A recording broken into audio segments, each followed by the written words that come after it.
మన Chiranjeevi vascular and multi speciality hospital దేశంలోనే best vascular and endovascular facilities and all multi speciality care.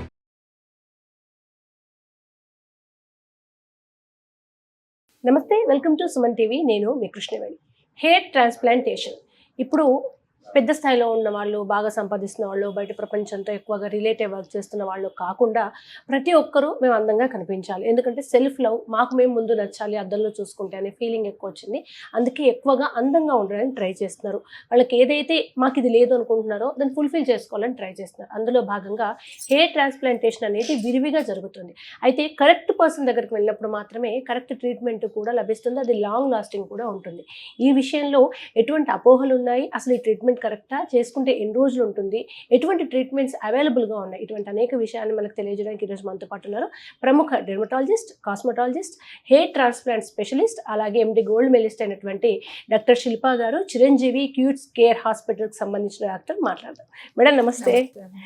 Madam, అసలు hair transplantation అనేది ఇప్పుడు అది ఒక వర్గానికి సంబంధించి కాదు. ఈ వీడియో చూసిన వాళ్ళు ఊర్లలో ఉంటే కూడా కొంచెం ఫోర్ హెడ్ ఎక్కువ ఉన్న ఆడవాళ్ళైనా మగవాళ్ళు మేము కూడా ట్రీట్మెంట్ తీసుకుంటాము అనే మూడ్లోకి వచ్చేసారు, అవేర్నెస్ వాళ్ళు ఏమో. మీ దగ్గరకు వస్తున్న పేషెంట్స్ ఎక్కువగా అడిగేది ఏంటి? ఫస్ట్ వాళ్ళ డౌట్ ఏముంటుంది మీ దగ్గరకు వచ్చినప్పుడు? ఫస్ట్గా అడిగే డౌట్ ఏంటంటే, ఈ ట్రాన్స్ప్లాంట్ చేయించుకోవడం వల్ల మాకు ఏమైనా సైడ్ ఎఫెక్ట్స్ ఏమైనా ఉంటాయా? సో మెయిన్గా వాళ్ళు భయపడేది ఏంటంటే, ఇది హెడ్ మీద చేస్తున్నారు కాబట్టి బ్రెయిన్కి ఏమైనా ఎఫెక్ట్ అవుతుందా అనే క్వశ్చన్ చాలా మంది అడుగుతూ ఉంటారు అనమాట. సో ఇది ఇలా చేస్తున్నారు కదా, ఇది చేసినప్పుడు మాకు ఏమైనా సైడ్ ఎఫెక్ట్స్ ఉంటాయా, లేకపోతే బ్రెయిన్ లోపల వరకు మనకి ఏమైనా ఇంజెక్షన్స్ చేస్తారా, అక్కడ ఏమైనా ఎఫెక్ట్ అవుతుందా, మేము మళ్ళీ నార్మల్ లైఫ్ లీడ్ చేయగలుగుతామా? సో ఇలాంటి అపోహలు చాలా మందికి ఉంటాయి అన్నమాట. సో మెయిన్గా వీళ్ళకి చెప్పేది ఏంటంటే, మనం స్కిన్లో ఇంప్లాంట్స్ పెట్టేటప్పుడు మనకి స్కిన్లో ఒక approximately 7 to 8 layers of skin ఉంటుంది. సో మనం వెళ్ళేది ఆల్మోస్ట్ ఒక 5th to 6th లేయర్. ఆ స్కిన్ తర్వాత మనకి సబ్క్యూటేనియస్ టిష్యూ ఉంటుంది, దాని కింద మసిల్ ఉంటుంది, మసిల్ కింద పెరియాస్టియం, దాని కింద బోన్ కింద సిఎస్ఎఫ్ కింద బ్రెయిన్. సో ఇన్ని లేయర్స్ దాటుకొని బ్రెయిన్ వరకు వెళ్ళాలి. సో ఇవేమి మనం వెళ్ళాం అనమాట. సో మెయిన్ గా ఉండేది మనం స్కిన్ లోపలే పెడతాం కాబట్టి ఇంప్లాంట్స్. సో ఆ సైడ్ ఎఫెక్ట్స్ జనరల్ గా ఉండవు. అండ్ ఇంకొక మెయిన్ క్వశ్చన్ వీళ్ళు అడిగేది ఏంటంటే, ఇది తాత్కాలికంగానే ఉంటది అంటున్నారు, అది నిజమేనా అని అడుగుతారు. సో మెయిన్ గా ఇక్కడ వచ్చే ప్రాబ్లం ఏంటంటే, మనం తీసే హెయిర్ ఫాలికల్ వెనకాతల నుంచి తీస్తాం, డోనర్ ఏరియా అంటాం. సో ఆ డోనర్ ఏరియాలో ఏంటంటే హార్మోన్ ఇండిపెండెంట్ అనమాట. అంటే లైక్ మనకి టెస్టోస్టిరోన్ ఎక్సెస్, లేకపోతే హార్మోన్ ఇంబ్యాలెన్స్, ఇలాంటివి ఆ ఫాలికల్ మీద ఎలాంటి ఎఫెక్ట్ చూపించదు. సో అలాంటి ఫాలికల్ ని మనం తీసుకొని ఇంప్లాంట్ చేస్తున్నాం. సో దానివల్ల ఏంటి, మనకు ఆన్ గోయింగ్ డిసీజ్ ప్రాసెస్ అవుతున్నప్పటికీ కూడా మనకి హెయిర్ లాస్ అవ్వడానికి ఛాన్సెస్ తక్కువ ఉంటాయి అనమాట. సో ఈ 2 క్వశ్చన్స్ మెయిన్ గా అడుగుతా ఉంటారు. అండ్ వెల్ మెయింటైన్డ్ గా మనం ఉన్నప్పుడు ఆబ్వియస్లీ ఆ హెయిర్ ఫాల్ అనేది అండర్ కంట్రోల్ ఉంటుంది. So on going hair loss అవ్వచ్చు, బట్ మనం కంట్రోల్ గా, అంటే PRPs, GFCs, medications, life style modifications, ఇవన్నీ కంటిన్యూస్ గా యూజ్ చేసుకుంటున్నప్పుడు ఎలా ఉంటుందంటే, ఆబ్వియస్లీ మనం కష్టపడి చేసిన, అంటే 1.5 డే పట్టే రోజులు కూడా ఉంటాయి, 1 or 2 సెషన్స్ లో చేసిన కేసెస్ కూడా ఉంటాయి. సో ఇట్లాంటి వాళ్ళకి అంత కష్టపడి సర్జరీ చేసుకున్నప్పుడు ఆబ్వియస్లీ ఆ ఫ్రూట్స్ అనేవి ఒక నంబర్ ఆఫ్ ఇయర్స్ వాళ్ళు ఎంజాయ్ చేసినందుకు మనకు కూడా హ్యాపీ అనిపిస్తుంది. సో వాళ్ళకి ఏం చెప్తామంటే, మంచిగా లైఫ్ స్టైల్ మోడిఫికేషన్స్ ఇవన్నీ చేసుకున్నప్పుడు ఆబ్వియస్లీ రిజల్ట్ వైజ్ కూడా చాలా బాగుంటుంది. మేడం, ఇప్పుడు మగవాళ్ళదే తీసుకుందాం ఉదాహరణ, ఎందుకంటే కొంచెం బట్టతల అనేది వాళ్ళకి ఎక్కువ సమస్య. కొందరు ఏం చేస్తారంటే, కొంచెం స్టార్టింగ్ స్టేజ్ లోనే వస్తారు. ఇంకొందరు అనుకునేది అంటే మొత్తం అయిపోయిన తర్వాత వెళ్దాం, ఎలాగో ఆ తర్వాత హెయిర్ ఫాల్ ఉంటుంది కదా అనేది. మీరు ఏది సజెస్ట్ చేస్తారు? స్టార్టింగ్ స్టేజ్ లో రావడం బెటరా, అసలు మొత్తం డ్యామేజ్ అయిపోయిన తర్వాత రావడం బెటరా? ఇది చాలా ఇంపార్టెంట్ క్వశ్చన్. సో పేషెంట్స్ ఏమనుకుంటారంటే, ఇది యూజ్ చేసిన ఈ మేడం దగ్గరికి వెళ్తే కంపల్సరీ హెయిర్ ట్రాన్స్ప్లాంట్ చెప్తారేమో అని అనుకుంటారు. బట్ నేను వచ్చిన మాక్సిమం కేసెస్ లోని 80% I reject the hair transplant. ఎందుకంటే మోస్ట్ ఆఫ్ ద టైమ్స్ ఏమవుతుందంటే, ఆ హెయిర్ ట్రాన్స్ప్లాంట్ చేసేదానికన్నా చేయకుండా మనం మెడికల్ గా కానీ, ప్రొసీజరల్ గా కానీ వాళ్ళని రికవర్ చేయడానికి చాలా ఛాన్సెస్ ఉంటాయి. సో అవి ఏంటంటే, మనకి కంపల్సరీ వీళ్ళకి చేస్తేనే రిజల్ట్ ఉంటుంది అన్న కేసెస్ కి మాత్రమే we suggest hair transplant. So ఇప్పుడు హెయిర్ ఊడుతుంది కదా, లేకపోతే మన యాన్సిస్ట్రల్ హిస్టరీ ఉంది కాబట్టి మనకి మొత్తం అంతా పోతుంది, లేకపోతే కొంతమందికి ఏంటంటే ఆ డోనర్ ఏరియా నుంచి తీయడానికి ఛాన్సెస్ కూడా చాలా తక్కువ ఉంటాయి. సో అలాంటి వాళ్ళల్లోనే generally we reject the hair transplant. But Okay. Most of the cases చేసుకున్నప్పుడు ఆ రిజల్ట్ వైజ్ కానీ so most of them are satisfied patients which gives me more happiness. So main గా పేరెంట్స్ తీసుకొని వస్తారనమాట, ఇలా పెళ్లి సంబంధాలు చూస్తున్నామండి, సో జుట్టు లేదని రిజెక్ట్ అయిపోతున్నాయి ఇవి అవి అని చెప్పి. సో అదే ట్రాన్స్ప్లాంట్ అయిపోయిన ఒక 6-7 months కి వాళ్ళు మంచిగా వచ్చి స్వీట్ బాక్సెస్ తీసుకొని వస్తారు, మా అబ్బాయికి పెళ్లి అయిపోయిందమ్మా, థ్యాంక్ యూ సో మచ్. మీరు ఈ రకంగా చాలా పుణ్యం మూట కట్టుకుంటున్నారు. సో మోస్ట్ ఆఫ్ దెమ్ అట్లా హ్యాపీ పేషెంట్స్ ఉంటారు. సో ఈ నీడ్ నాట్ బి అంటే ఇది చేస్తేనే మనకి వాళ్ళకి జుట్టు వస్తుంది అన్న కేసెస్ ఏం కాదు. So most of the time ఏంటంటే మనం నాన్ సర్జికల్ ప్రొసీజర్స్ లోకే మనం ఓకే, మీరు చాలా మంది చేసినట్టుగా రాగానే ముందు ట్రాన్స్ప్లాంటేషన్ పెట్టేద్దాం కమర్షియల్ గా కాకుండా వాళ్ళ ఫుడ్ లో మీరు పాదాలు పెట్టి అంతే ఆలోచిస్తారు కదా. ఇప్పుడు వాళ్ళ సైడ్ నుంచి మనం ఆలోచించాలి. See being a doctor is you have to be more ఎంపథికల్.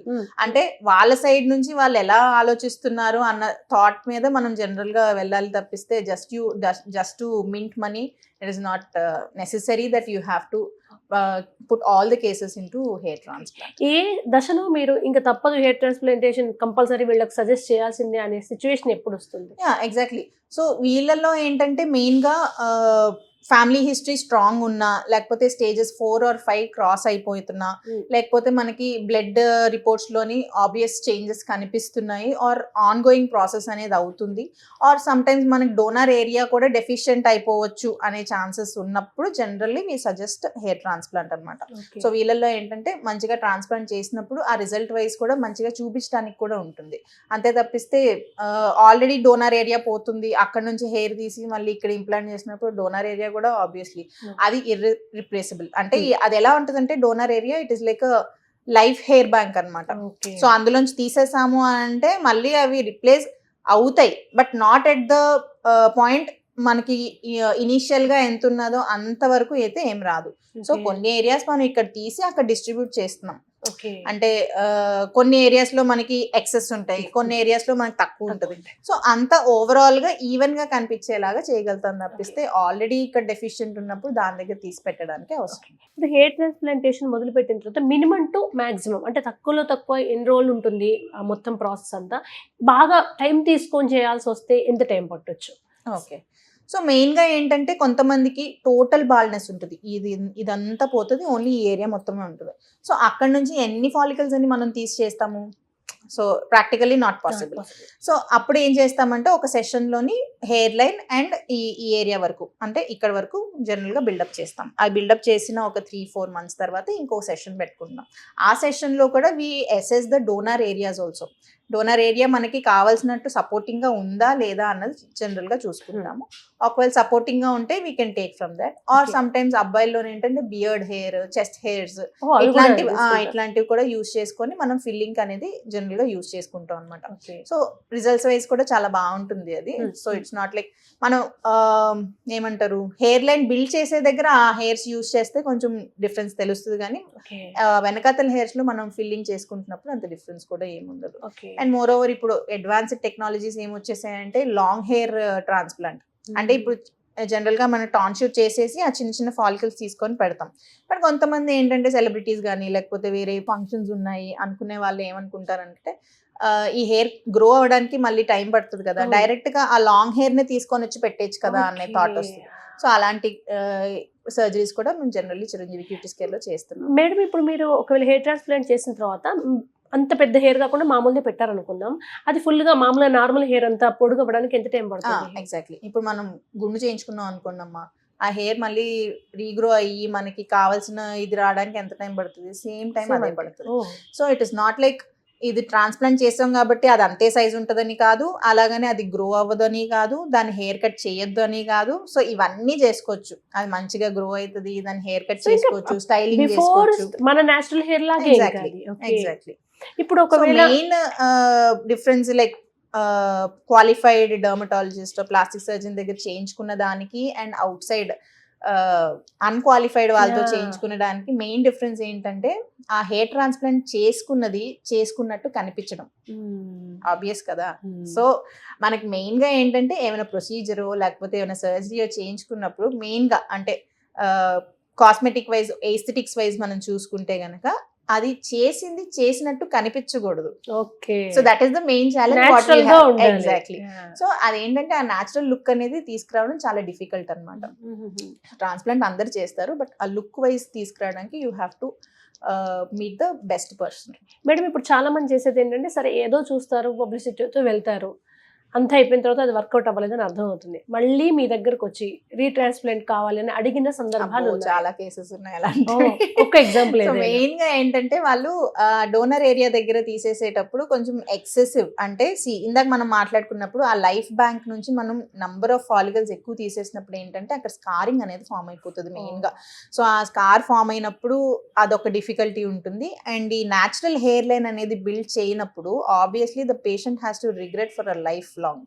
So అక్కడ ఏమవుతుంది, ఆ హెయిర్ లైన్ సరిగ్గా బిల్డప్ అవ్వలేదు కాబట్టి ఆబ్వియస్లీ చూసే వాళ్ళు అడుగుతా ఉంటారు ఏమైంది ఆబ్వియస్లీ అడుగుతారు కదా. సో అట్లా అడిగినప్పుడు ఏంటంటే వాళ్ళకి మళ్ళీ చిరాగ్గా అనిపించడం, అనవసరంగా చేయించుకోకుండా ఉంటుండొచ్చు కదా. సో ఇదే ప్రాపగేషన్ ఎలా వెళ్తుంది తెలుసా, వాళ్ళ కొలీగ్స్ కి కూడా చెప్తారు, నేను అనవసరంగా చేయించుకున్నాను, ఇది నువ్వు కూడా చేయించుకోక, ఎందుకు అన్నెసెసరీ ఇది. So you did not go to the right person and they did not use the right technique. So ఇవన్నీ జనరల్ గా కౌంట్ అవుతాయి అనమాట. So when you go to the right person and you get the good results obviously it will promote. So ఆ పరంగా వచ్చిన cases ఎక్కువ ఉంటాయి అనమాట మా దగ్గర కూడా. So mostly they come by. కానీ మీకు మొత్తం మీరే ట్రీట్మెంట్ ఇచ్చిన దానికన్నా ఈ రీప్లాంటేషన్ కొంచెం టఫ్ అవుతుందేమో కదా మేడం? కొంచెం కాదు, చాలా డిఫికల్ట్ ఉంటుంది. అదేదో సినిమాలో చెప్తా ఉంటారు కదా, లైక్ ఎవరో శంకుస్థాపన చేసిన దానికి నేను అట్లా చేస్తా, సేమ్ థింగ్ అట్లానే ఉంటది. బికాస్ స్కారింగ్ అనేది చాలా డిఫికల్ట్ ఉంటుంది అండ్ హెయిర్ లైన్ కరెక్ట్ గా బిల్డ్ చేయనప్పుడు ఏంటంటే it is very difficult to correct something what is already done.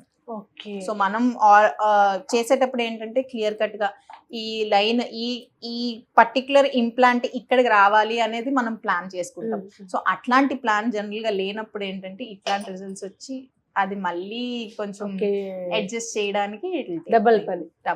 So ఇప్పుడు చాలా మంది భయపడతారు, తెలియని అంటే చాలా పెయిన్ఫుల్ ఉంటుందేమో ఇదంతా అనేసి.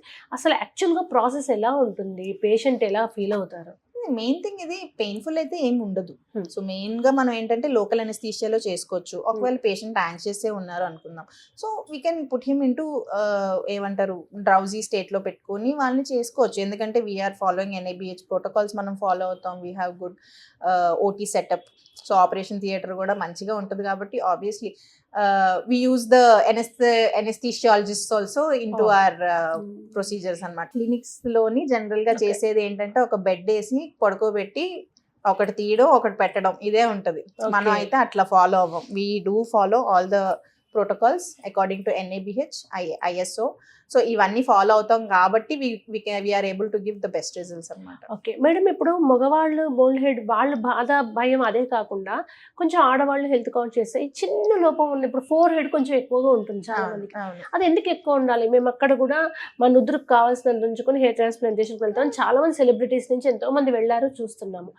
మీరు కొంతమంది బాగుంటారు, ఓవర్ థింక్ చేసి వస్తారు కదా, అంటే సజెస్ట్ కాదా అవునా అనేది కౌన్సిలింగ్ ఇస్తారా? ఒకవేళ ఆడవాళ్ళు ఎలా అప్రోచ్ అవుతున్నారు? 4 హెడ్కి సంబంధించి హెయిర్ ట్రాన్స్ప్లాంటేషన్ ఆడవాళ్ళలో ఎంత రేషియో వస్తున్నారు?